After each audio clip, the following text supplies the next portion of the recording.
Ketika Anda ditilang karena PKB-nya tidak bayar, Anda tunjukkan video ini supaya dipahami oleh polisi lalu lintas di seluruh negara Republik Indonesia. Apakah PKB yang tidak dibayarkan ketika operasi lalu lintas, STNK-nya masih hidup, ditilang polisi, bisa atau tidak? Jawabannya adalah tidak. Kalau ada polisi lalu lintas yang melakukan penilangan, maka polisi lalu lintas itu bisa dilaporkan tindak pidana pasal 333 KUHP, merampas kemerdekaan seseorang, karena tidak ada dasar hukumnya. Ancaman pidana bagi polisi itu adalah 8 tahun penjara. Ini tidak main-main loh. Nah, saya jelaskan sekarang dasar hukumnya. Pertama kita mulai dari STNK. STNK ini selalu ada 2 lembar. Yang pertama ini disebut surat tanda nomor kendaraan bermotor. Berlakunya 5 tahun. Di belakangnya ada lampiran. Lampirannya ini adalah surat ketetapan kewajiban pembayaran PKB. Ini setiap 1 tahun sekali. Harus dibayarkan syarat untuk pembayaran pajak. Yang jadi masalah adalah polisi biasanya menganggap kalau PKB-nya tidak dibayarkan berarti STNK-nya tidak berlaku. Ini adalah sebuah kekeliruan. Kenapa demikian? Dasar hukumnya begini, biasanya dipakai polisi adalah pasal 288 ayat 1 untuk melakukan penilangan ketika PKB-nya belum dibayarkan.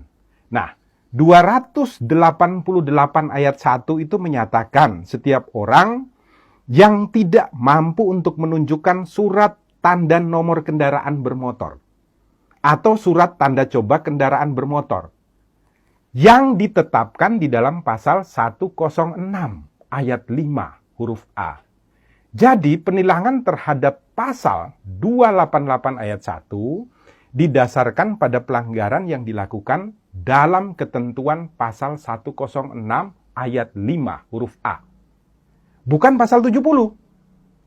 Di mana di sana dikatakan dengan tegas dan jelas kalau Anda tidak memiliki STNK, Anda tidak memiliki surat tanda coba kendaraan bermotor, maka ketika motor atau kendaraan yang Anda pakai jalan di jalanan raya ditangkap oleh polisi, bisa dilakukan penilangan dengan pasal 288 ayat 1. Nah, sekarang kebanyakan polisi lalu lintas mengatakan ada ketentuannya. Di mana? Di dalam pasal 70 ayat 2. Saya bacakan ya, pasal 70 supaya semuanya tidak bingung.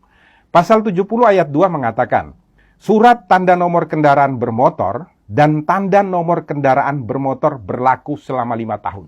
Garis bawahi dulu. Berlaku selama 5 tahun. Koma, yang harus dimintakan pengesahannya setiap tahun. Garis bawahi ya, yang harus dimintakan pengesahannya setiap tahun. Anda harus baca penjelasannya Pak Polisi. Nah, di dalam penjelasan daripada pasal 70, ini secara tegas dikatakan ya, ayat 2. Yang dimaksud dengan pengesahan setiap tahun adalah sebagai pengawasan tahunan terhadap registrasi dan identifikasi kendaraan bermotor, serta menumbuhkan kepatuhan wajib pajak kendaraan bermotor. Jadi maksudnya itu bukan kemudian STNK-nya tidak berlaku. Bukan.